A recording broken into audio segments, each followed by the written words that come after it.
Hi, everybody. Hey. Oh, so good to see you guys. Oh, wow.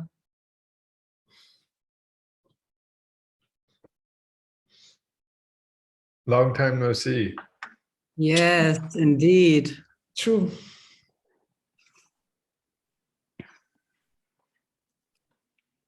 Are you in Berlin, Uta? Yes, I am. What time is it there? Forget. It's now, 6 p.m. Oh, perfect. Yes. Nice. And you're in California, Nick? Yeah. Yeah. So 9 a.m. Nice.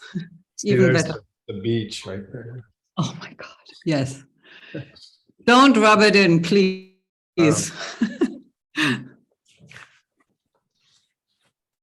Hey guys, how are you?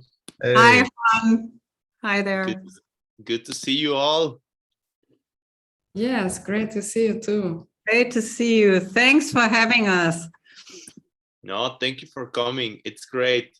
Where are you, Germany? Yes, I'm in Berlin. And what about you, Ina? Always in Chicago. Amazing. It looks like a coffee shop. No, that's our dining room. Looks nice. So, and what about you, Nick? Where are you? I don't know. Trying to figure out planet Earth, Maybe. hopefully. Well, maybe not. Maybe, hopefully not. I'm in Who knows? California. That's nice. So welcome everybody. I'm also thank you for the people who's coming as how do you say attendee. This time we have a very into my eyes very interesting reading about a very interesting practice called Chod. And this is the same Chod as we find in the Diamond Cutter Sutra title, because this Chod, it means to cut, or maybe I guess in some context like to stop something, to destroy something. So yeah, I would like to introduce the topic, and maybe I was thinking about you, Nick, if you could briefly maybe give a brief explanation of what is this practice about, and what are we gonna do here this morning. Okay. I'm not that familiar with this practice. It's very famous, but it's a secret practice, and I've only received very limited teachings on it. When Geshe Michael translated this section, I was there, and he gave some classes in New York back in 2014 or something. And it seems to me that this practice called cutting is about putting a stop to your mind's tendency to be selfish. I think it's like cutting off your grasping to just taking care of yourself and trying to replace that with the idea of taking care of others. And of course, always underlying all of that is cutting off the mind's tendency to grasp to things as if they had some sort of existence independent of us, and instead realizing that we are all connected by our actions, and the things that we experience have to do with the seeds that we plant with our body, speech, and mind. So I think that that's what cutting means. It means to stop our tendency to think of things wrong, and to stop our tendency to think of only taking care of ourselves. Thank you for opening up for context to what we are gonna do. So, hey Flavia, I forgot to introduce you as well. Where are you? I think you forgot to introduce everybody. You Well, should I say mean, hi. at least agree, but yeah, okay. Let me present everybody. We have Flavia here with us. She lives in Guadalajara. She has been helping a lot lately, different projects, including the YSI healthy eating show that is happening in the Peachtree Cafe, that it's close to be open, hopefully. So soon you will probably be able to watch this show, among many other things that she's doing. But I think she has been studying now for a few years. She lives in Mexico. She's doing a very, very good job. And we have Ina Ivanina. She's, as you hear, she's in Chicago these days. She's like a great language speaker person. She manages many different projects, but one that I can talk about it is like she does coordination on the subtitle project for the mixed not translation classes. And I think that is really, really amazing, because really having the captions, the subtitles, it helps a lot for people to be able to study them and for the translation of those classes. So thank you very much for making that available for us. Wow. And then we have Uta. Uta is in Germany. She has been a long time student, very good friend, DCI organizer, teacher, and also these days you are involved with YSI as well, right? A little less right this moment, but in general, yes. Yes. Okay. And what else are you doing these days in Germany?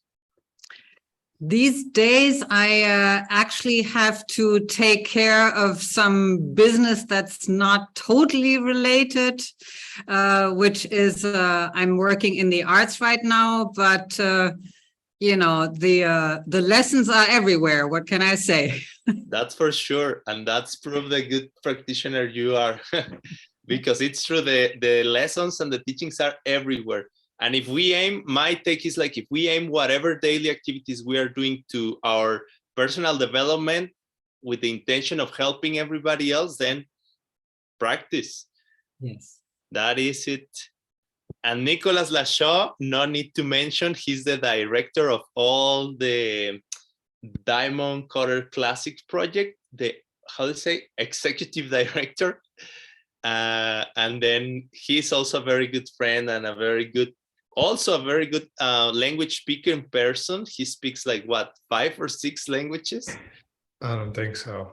Yeah, Like including 4, English maybe. lang. Yeah, then 5. Yeah. And yeah, he's now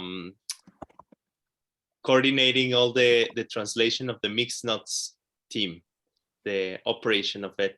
So welcome everybody, and let's go with the topic. Nick Lachaud just talk a little bit about what is this practice.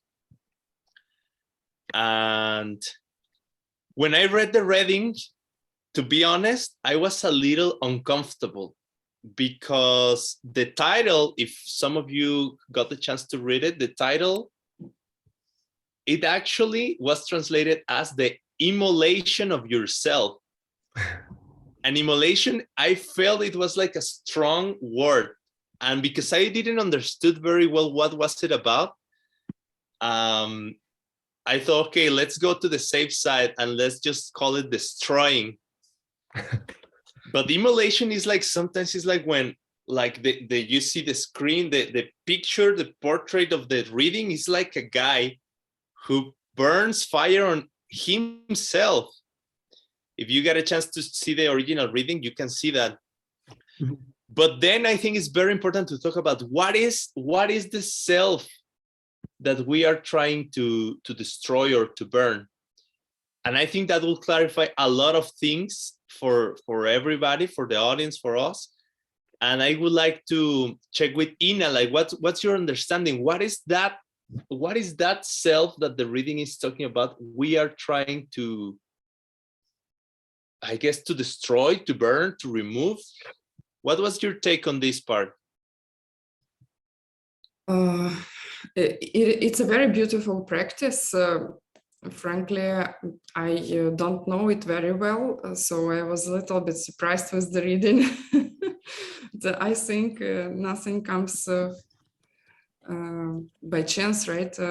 Everything for the reason. So obviously, it looks like they're talking about self-existent self, right? The one that we think that exists and that we have this tendency to grasp to it and to take care about it, like we see in text, they say cherish.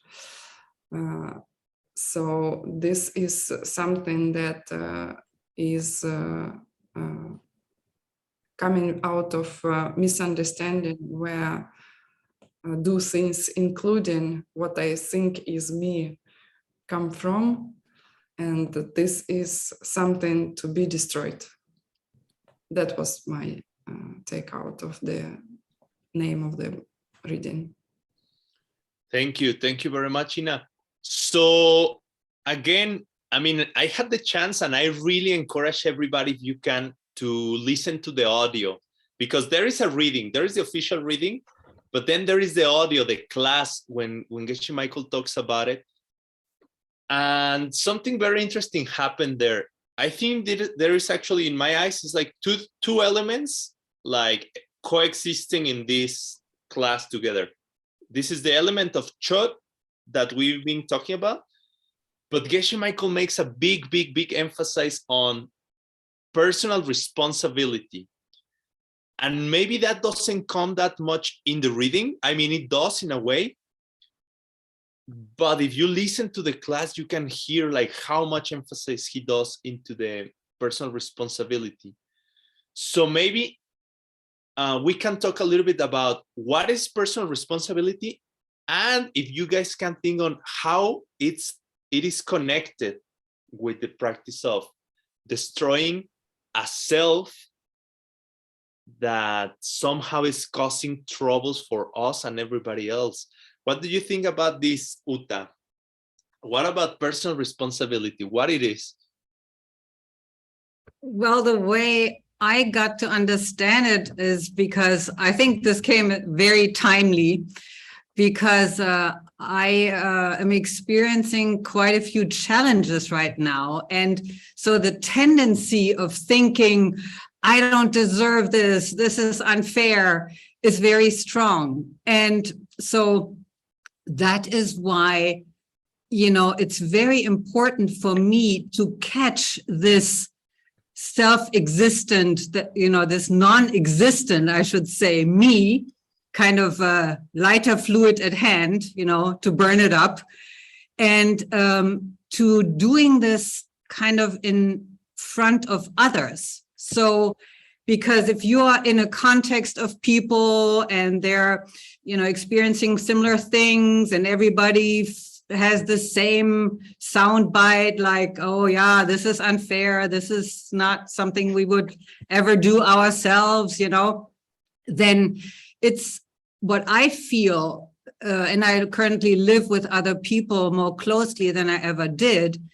I feel a personal responsibility to react differently and to really say, well, maybe I should think more closely about the fact that I might have been this rude or insensitive, or maybe I have gossiped, because all of these things happened to me lately. I couldn't believe it, because I don't know, maybe I was coasting on bird poop too long, but I had almost forgotten that these things can happen a lot. And so because I'm being watched by people right now, I decided to accept this challenge, like almost like a boot camp. I'm like, okay, then let me talk about it differently. Let me try to react and act differently, you know, and not like this victim who's being done in by. And so, yeah, because of the use of the word emulation, you know, it's like I'm trying to catch the person that feels dealt with unjustly, and I'm trying to burn it. And I'll try to speak about it so that the people around me can also think differently. And so I'm trying to change, I should say, not only myself, but, people around me who are very obviously suffering from the victim perspective. That's very interesting, Uta. Thank you for sharing. Because in a way, being in a victim position, when we believe I don't deserve this, why is this happening to me? They are doing things to me. It's like we are, in a way, I will say we are doing the opposite of personal responsibility. Mm-hmm. Because then we don't have anything else to improve. We don't have anything else to do because it's their bad attitude, is their fault, is their. And again, then that's very interesting, I think, connecting to Chod, to the practice of destroying or burning something. And in this context, I would like to ask Flavia now, then what do you think, what do you think it means when they say destroying or burning, myself, let me ask you this way, do I exist? Because some, does me exist or not? And how is it that I'm going to help everybody if I burn myself, if I destroy the self? I think you said myself, and that sounds a little stronger. But if we say the self, it's easier to see it as a concept. And if this concept of myself, or this self that is Flavia in this life, is what is creating for me to disrespect other people, for me to not take care of other people, because I'm protecting this concept, right? I'm protecting Flavia. So that is the victim place. When I say I need to protect this Flavia from whatever ugly things could happen, or I need to take things for Flavia instead of taking things or trying to get things for other people. So this self is producing all of the pain that I'm experimenting and that I am going to experiment. Believing that this self exists and I have to protect it is the cause of all the suffering. Not only my suffering, but also in the reading is all of the demons, all of my mothers, every being in this universe. Mm-hmm. All the suffering is caused because I believe in this self and I protect it. So that is the self that I have to destroy or make disappear. Okay, thank you very much. Thank you very much. And I think that makes me ask the next question to Nick. What do you think, Nick? Okay, is it correct to say I don't exist, Juan doesn't exist, Nick doesn't exist? Or what would be your take on saying this? Or is there maybe a Nick who does exist, but there is a Nick who doesn't exist? Yeah, I mean, I think it's that one. That's my understanding. Because if you say, I can say Nick doesn't exist, but then if my daughter comes in, or somebody who calls me Nick, she calls me daddy. But if you call me and you say, hi, Nick, and then I don't answer because I think I don't exist, then I'm a little bit being a jerk. You would probably be frustrated. Then I'm not taking responsibility for your happiness. So I think if if I say that I don't exist, if I say Nick doesn't exist, but then you call me Nick, I should answer you. So then I would be wrong to say Nick doesn't exist, because because I do. Nick exists, right? But then Nick doesn't exist because as I think Flavia was just saying, I think that there's a Nick that I have to protect, or I think there's a Nick that exists independently of my own seeds and independently of all the seeds of the people who project a Nick.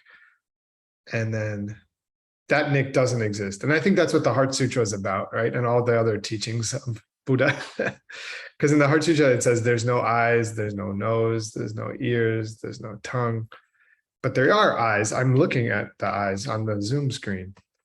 So I can't truly say that I agree that there's no eyes at all. So I don't think that's the point. The point is that there's no eyes in the way, or there's no Nick in the way that I think there is. And that's true because I feel a lot of pain because I try to protect that Nick all the time. And then life is hard. And then we have the truth of suffering, probably because of that. So yes, there's a Nick. And then we have to say there's a Nick because we observe that Nick with our senses. And no, there's no Nick because thinking that there's a Nick gets me in trouble every day. Can I say one other thing? Perfect. I thought it was very interesting that we all took different directions with the word personal responsibility. Because in the reading, I think it's really clear it's talking about taking responsibility to free all my mothers, all these other people from suffering. But then we were talking about like taking responsibility for the things that appear in our world and not being a victim. This is like a totally different meaning of the word personal responsibility, but equally important and very practical. So I just thought that was cool. and it's related. I know it's not totally different. It's definitely related because maybe we can take care of people by taking responsibility for the projections that appear to us in our world. I'm sorry, I'm trying to talk slower.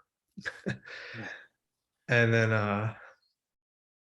so I think they work together, but it's interesting. I think that in the reading, personal responsibility means I'll take it upon it. It literally says, if I do not free them, who else will? That's like the main line. If I don't free them, who else will free them? And it's not going to be Nick, because you just told me Nick doesn't exist. But how do you free them? Yeah. That's the big question. Well, so let's talk about that question, because it's actually, I think that's an interesting thing. Like, we are trying to connect the two practices. The practices of Chod somehow is very related to the practice of personal responsibility. In both ways, as you mentioned, it is true that personal responsibility is this determination to say, okay, I'm gonna do it. And even Geshe Michael says the English saying, like, the buck stops here. Nobody else, like, okay, I'm just gonna do it. But at the same time, we're hearing this in the context of Chod, which, as far as I understand, and I think that's what you were saying, Nick, it seems that there are two Nicks. There is one Nick who doesn't exist and never is gonna exist, never has existed, and that is the one who is not coming from seeds. That one doesn't exist, and I think it's like what we are trying to destroy. We are trying to destroy the belief in a self, in a Juan that is there and it's not coming from seeds or anything. But there is a Juan that does exist. And what Juan exists? The one who's coming from seeds. And that's okay. I think it's basically the two husbands in the kitchen. There's two Inas, two Flavias, two Utas. Like, one does exist and the other one that doesn't. Moreover, the one that does not exist brings all the troubles. Exactly. And Flavia and Nick, well, I guess Flavia was asking, how do we change? So I would like to ask you, how do we save the world, or how we save all people? How do you connect, if there is an Ina who, because comes from seeds, it can be different, it can be better, it can be worse. So how could we gain this ability to start helping more and more people? It is very actually interesting because there are several calls to actions in the text, right? The very first one, he says that when he says, I will see it done myself, so I will do it myself, will free these demons that are around me, that are just captured by their desires, etc., ignorance in their, all kinds of bad thinking and etc. I will save them myself. And then he says, I will myself become my Lama, the being of light, quickly. So it means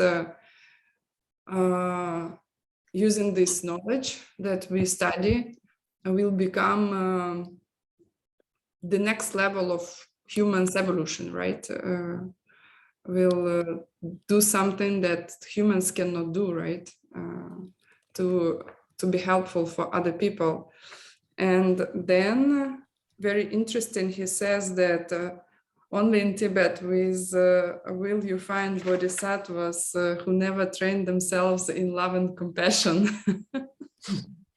That means we think that it's love and compassion, and it's not. And then he goes really wild, right? He says, I will offer the flesh of this body and the blood of this body, and they shall eat of it, and they shall drink of it. Eat their fill, drink their fill. And in the end, my life will be of use to every living being. Mm-hmm. I don't know, it's strong, right? I know. And what do you think, Ina? Is that literal or metaphoric? That's a very good question. I think we should say it's metaphoric. I think so too. I hope I'm right. I'm teaching ACI 11 right now, and I'm reading Master Shantideva, and he's talking about this exact idea, not eating it, but he's talking about being a bodhisattva who's willing to, give your body, give your flesh. And he's saying something similar to what Lobsang Chuki Gyaltsen is saying here, which is like, then my, when I'm able to do that, or when I'm able to really learn how to give and endure suffering for the sake of getting enlightened, then I'm at least, doing something worthwhile with this life. And then he makes the comparison to how we've been stuck in samsara forever, and how, we experience incredible suffering in hells and the lower realms. And it's completely useless because it's not helping us escape. But at least if we're learning how to make offerings and do bodhisattva activities, even if it's suffering, at least it's useful. But then he goes on to say, and I'll teach this tomorrow night if you guys want to come. Then he goes on to say that the Buddha said that nobody should ever try to make an offering that's not totally happy and fun for them, and it shouldn't be painful. So if you get to the point where you can do something like what's being described there, you're going to be super happy about it. Like, it's going to feel good. It's not going to be like something that you're struggling to do. And then, yeah, he says, start with vegetables, which is what Christina just put in the chat. So he's, if you're learning to be a bodhisattva, the point is you go step by step and you give what makes you feel happy to give. Don't get scared, in other words.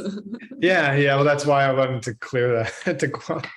I was like, oh, I'm glad you're bringing this part up. It's actually awesome. And maybe in this context, I would like to explore this. Like, there are stories, to be honest, that I can't understand. Like, let's say maybe you have heard about the story of one of the past lifetimes of Lord Buddha, He's walking on the forest, he sees the tiger, and the tiger needs to eat, has babies, so he decides to offer his body. But, and I mean, I'm not trying to be disrespectful, but trying to understand. I always wonder, it will, like, I mean, if we consider like different karmic objects and the different virtuous things we can do with our lives, let's say one of the highest things they say we can do, it's helping others by, let's say, teaching the Dharma, or feeding thousands of people, or building houses and stuff. I don't know. So then I think, how is it possible that he thought at that moment that giving away his body to a tiger was the highest thing he could have done? I mean, let's say he was a prince, instead of like building thousands of houses for people or teaching Dharma, or, and I'm not saying that it wasn't, but it's just difficult for me to understand when things are very literal, when are metaphoric.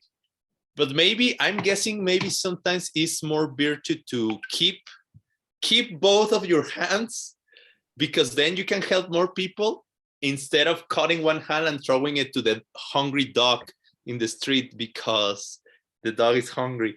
I don't know. I wonder about these things. What do you guys think? Maybe somebody else wants to say. If not, I have an idea. Go.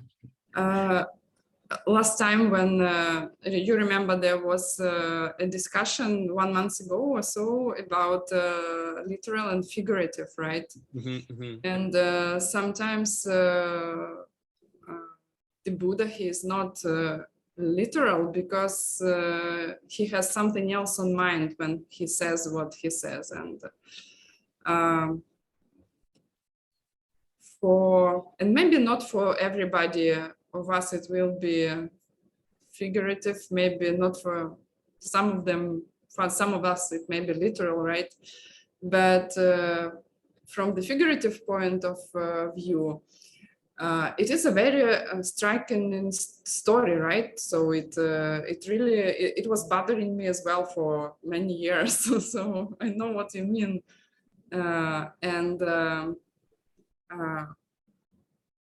Then we hear some very extreme stories, and then we start thinking, should I do this also with my life or not, right?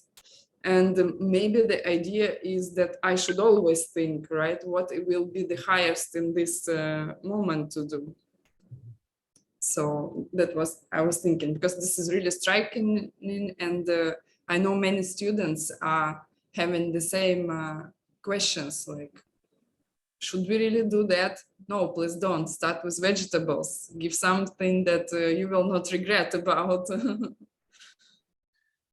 Yeah, thank you. And I like that. Many times, I think our teachers can tell us things in order to trigger something on us, not necessarily because, I mean, it's more about the experience or what's going to happen in our minds, even more than the actual thing they say.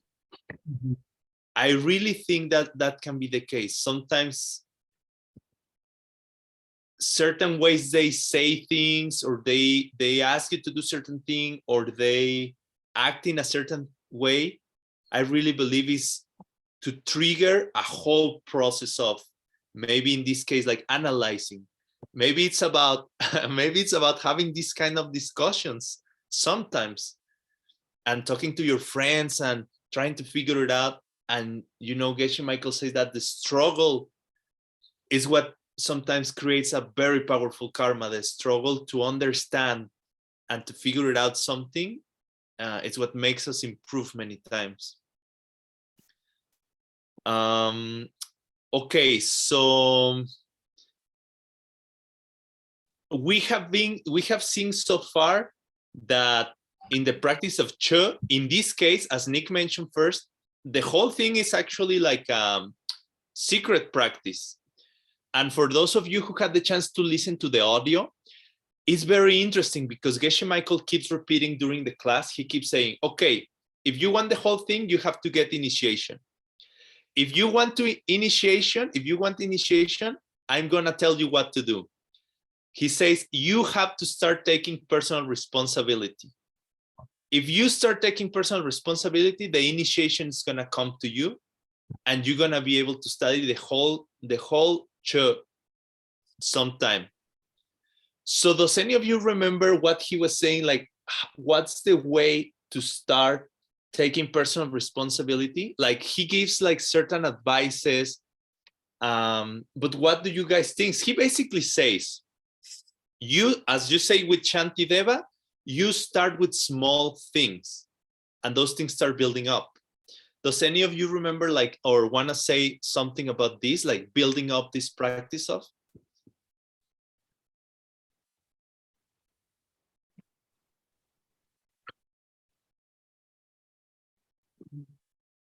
Well, I like. I- Oh, go ahead. Yeah, please. I was just trying to break the silence. I don't know the examples that you're talking about, but in the reading, because of the context of the self, that in this talk we said it doesn't exist. That self that doesn't exist, that doesn't come from seeds. That is the self that we protect. And because we don't even protect the Flavia that is not named Flavia, but is going to have many lifetimes. I'm just protecting the Flavia that has this flesh and blood.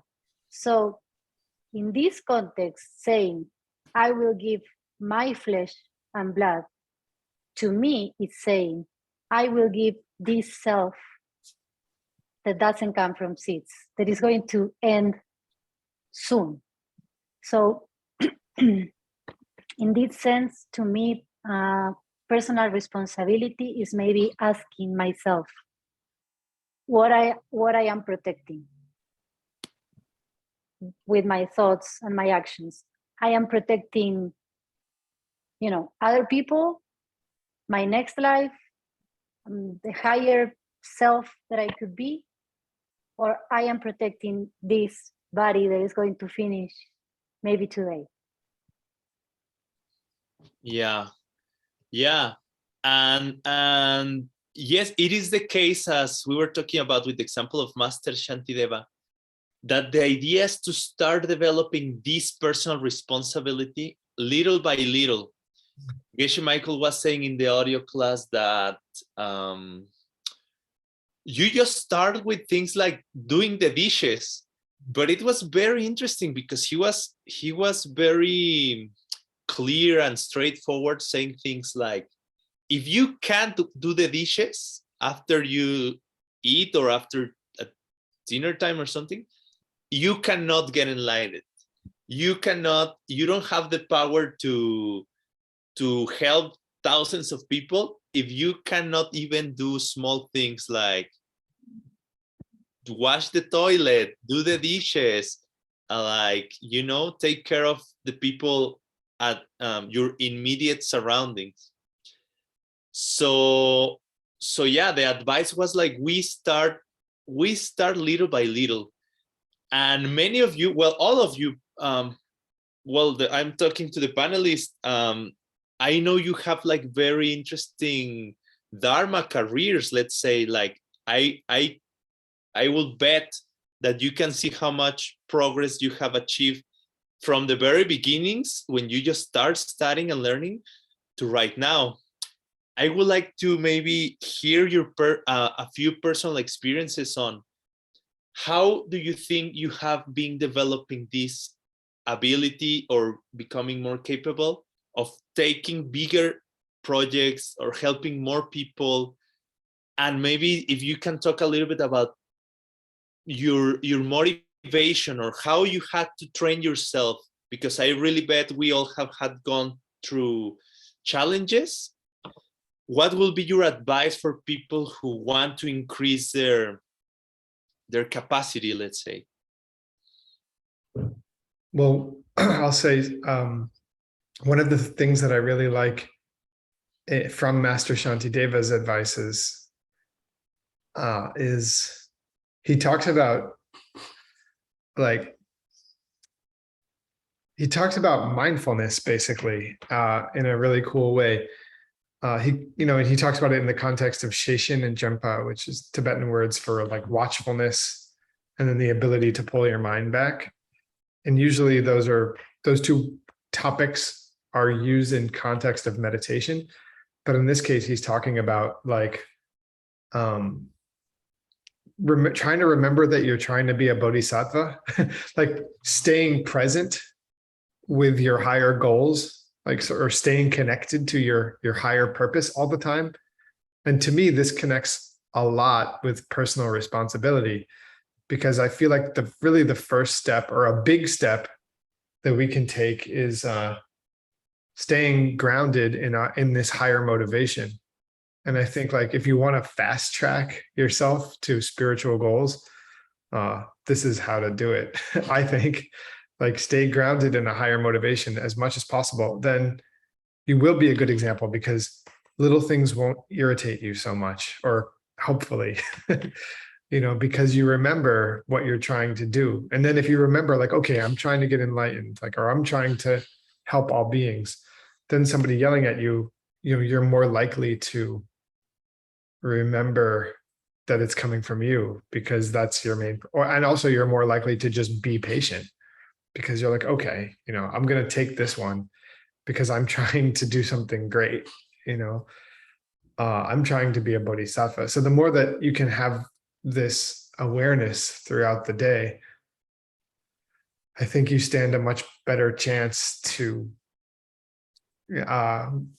withstand attacks of mental afflictions and be a good example, and become somebody who's going to create really good karma that can take you to enlightenment a lot faster. So Sheshin and Jempa in this context is like trying hard to stay present, and then having an alarm clock in your mind to check. And then if you're not, the ability to have as a first response, like, wait, like just the word Sheshin and Jempa, Christina.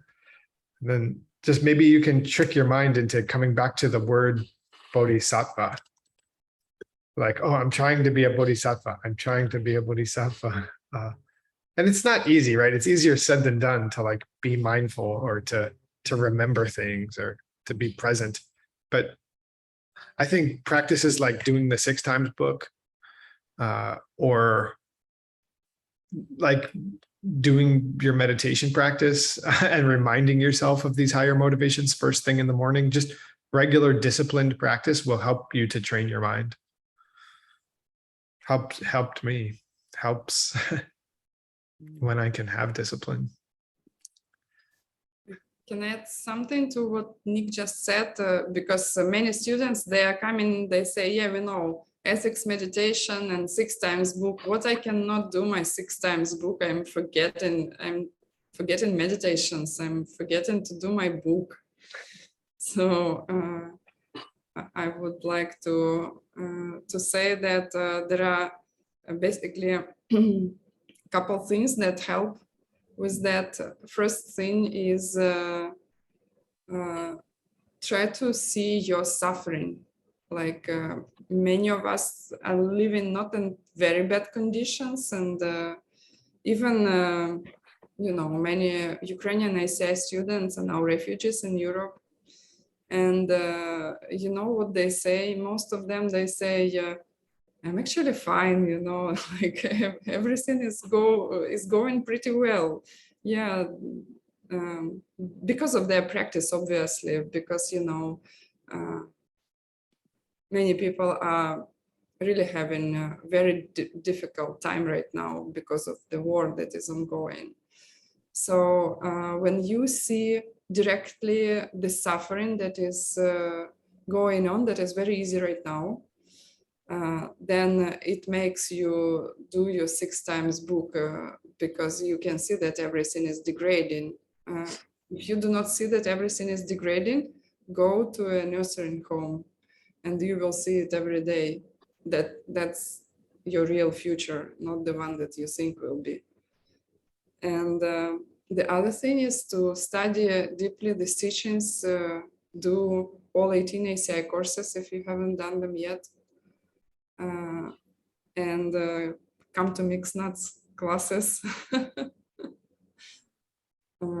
If you want to go really deep, it does really help. It takes some time, and then you think, wow, I start to understand these things on a deeper level, right? And also try to help somebody who is teaching these things. Help Juan, help Nick. So it's a big deal in these teachings. You will have huge fat karma out of it. Thank you, Ina. Thank you very much. And actually, it is the case that wanting has like a special power on it. Even Geshe-la mentioned it's through the audio. He does say that really wanting to be able to help more people is going to increase your capacity somehow. So it's like a powerful energy. I guess it's like the power of the wish, the wish being the desire to help, like to get enlightened, to help everybody else, but it's like a form of desire. So you see, in a way, like desire drive us towards things, like it's like energy, and we want to achieve things and stuff. So if we can use, I guess, this energy of wanting, like for higher and beautiful purposes, it seems that somehow it's gonna help. And I really like what you say, Ina, because I do believe that studying is one of the, at least for me, is one of the most powerful tools. Because when I really understand something, I can act accordingly. But if I don't understand, or if I have questions, doubt, it's difficult to have the certainty and, in a way, the power to act in certain ways. So for me, really, the more we understand, and sometimes it comes through studying, sometimes the more we understand, is like the better we can act. And I would like to add something also. I was thinking, because we were talking about how we can do more, right? When we have all these limited resources that we have. And I'm completely agree with you, Juan, about this huge desire to help more, right? In a way, you feel so powerless that you become powerful. That's interesting. Very interesting. Yeah. So I would like then to go back and try to, after the different things we have shared, trying to again combine these two things between personal responsibility and the practice of Chod. So as far as I understand so far, the practice of Chod really is about destroying the gaksha.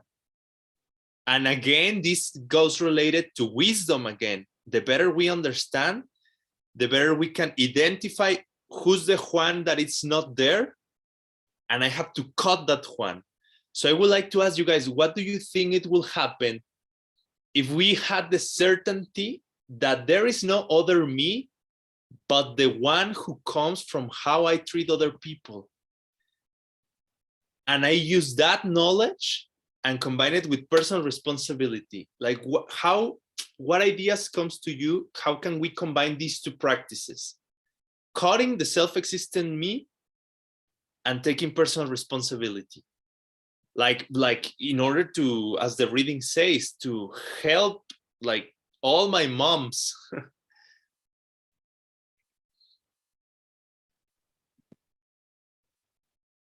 Well, I think it does go back to the capacity. If we decide that we want more capacity because we realize that everybody has been our mothers and everybody therefore has helped us, countless times and in ways that we really want to repay them now, then we can really simply make that decision that we want to increase our capacity in order to doing this. And I think there is also the 4 infinite thoughts in that text. Like, wouldn't it be nice if we could actually really help everybody? Like Shima Rung could, that's the way it should be. And then I'm the one who's going to do this, but like, wait, I don't think I can do it yet, but, with the help of my Lama, I can. So it's this kind of a way of thinking that we just decide to have and that we train ourselves to have is that will create that capacity. We'll just decide. And we also acknowledge that we're not quite there yet, but with the help of our Lama and his blessing or her blessing, we will get there. And that is a responsibility. That is the ultimate responsibility that we're taking. I'll do it, even if no one helps me, except, my Lama's help I will need. Yeah. Thank you. Thank you very much. I would like also to open the chat if people in the audience wants to ask questions to the panelists or anything, that they can just can type and we may read a few of them.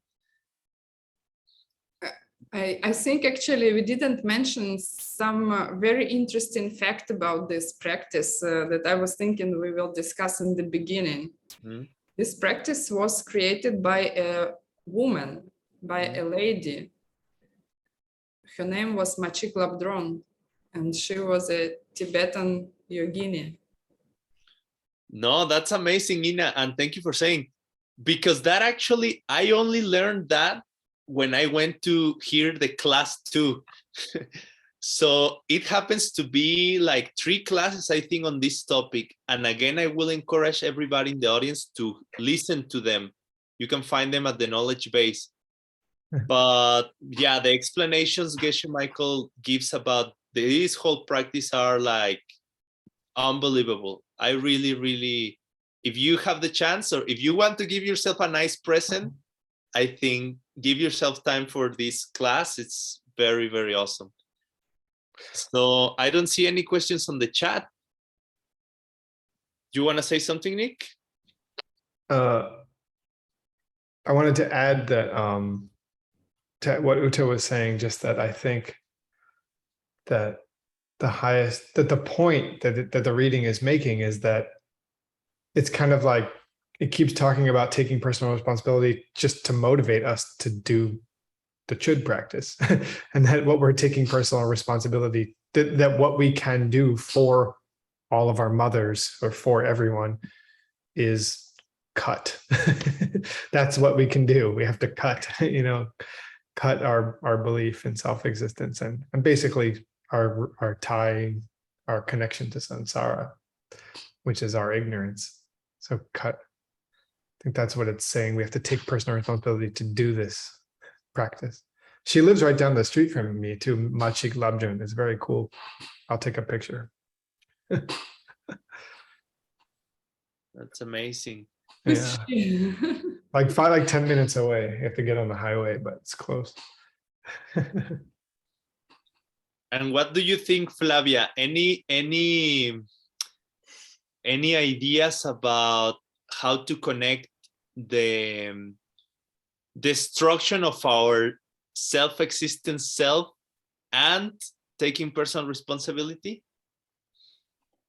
In a practical way, our teachers teach us that to destroy that self-existent self, we need to do the 6 times book, yoga, meditation, studying. And it sounds easy, but like Ina said, we find a lot of obstacles. But if I'm able to think about this responsibility towards these infinite beings, then I can have that, that power to do my practice. I do connect that because many times I don't want to do it. just because I don't see the point. And normally we have two choices. We become a little selfish and we enjoy too much the practice and the results, or we don't want to do it. But thinking about saving my mom, then that is a huge goal. And that helps me to sit on the cushion and try to do my practice. Awesome.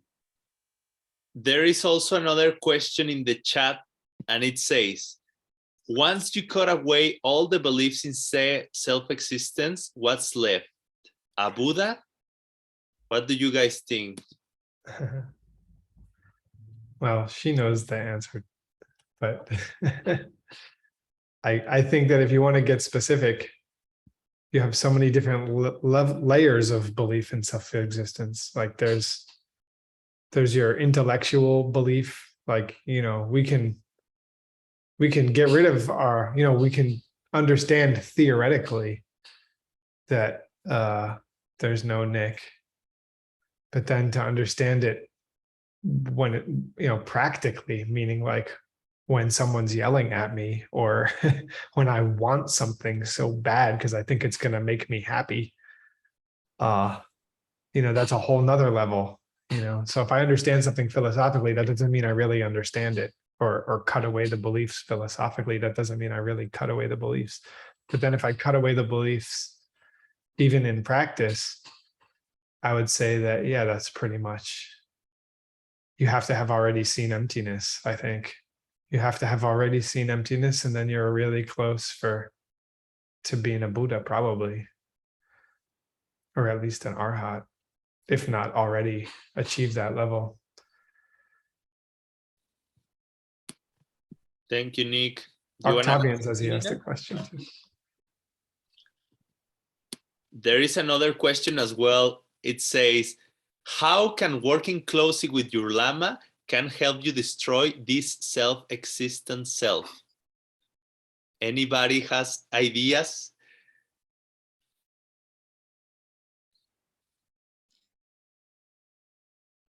Anybody wants to say?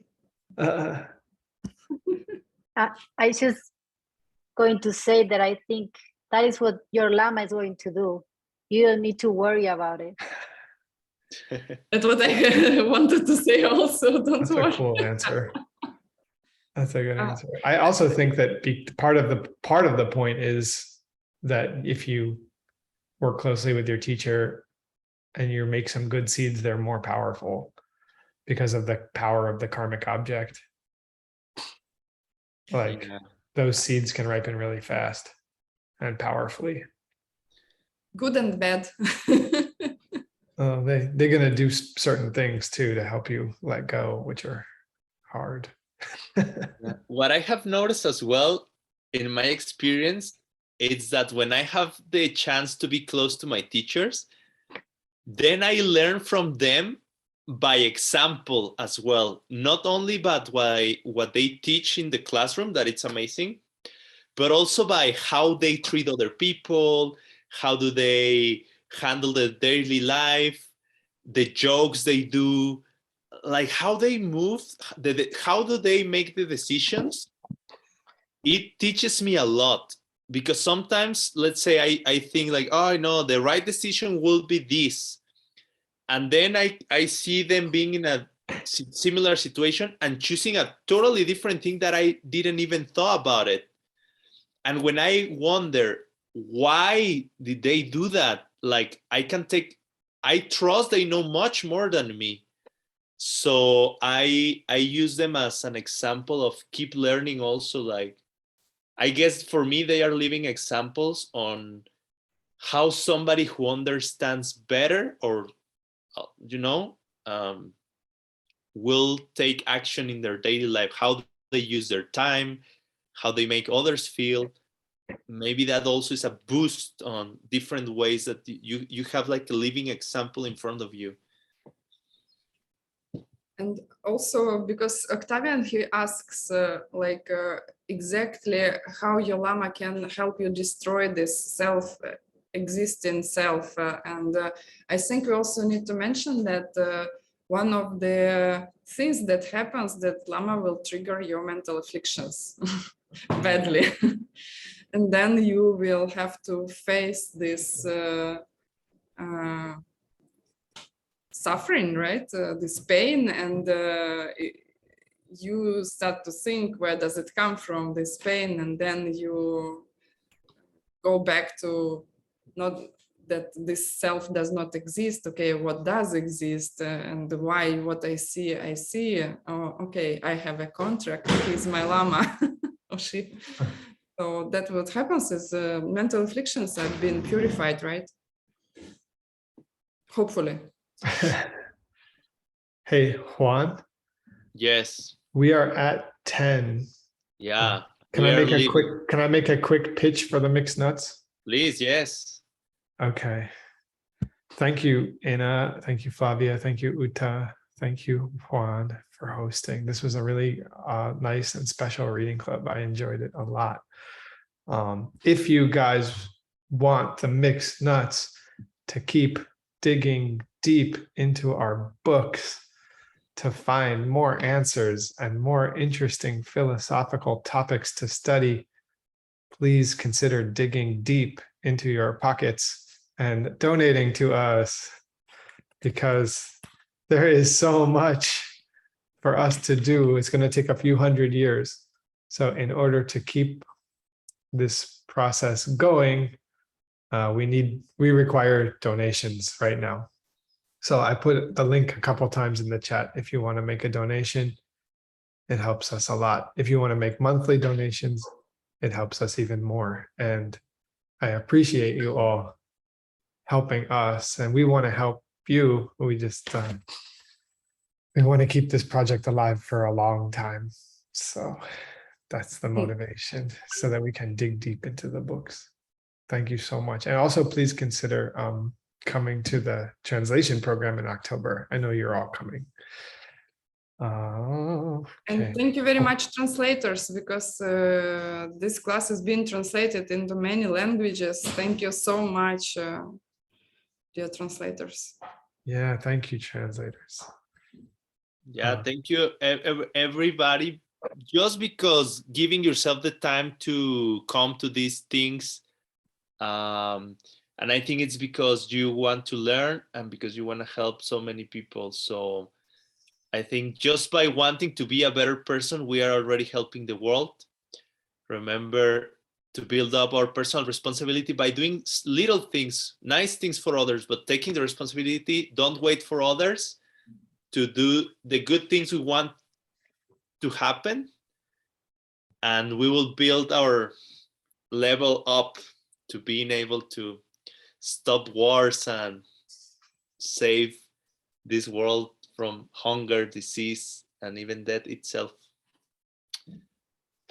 Okay, it was so nice to see you all. We'll see soon again, and I hope you all are well at wherever you are. Let's keep going. Okay, thank you. Thank you. Thank you very much. If you can listen to the audios, they are amazing audios. The knowledge base. Okay, bye.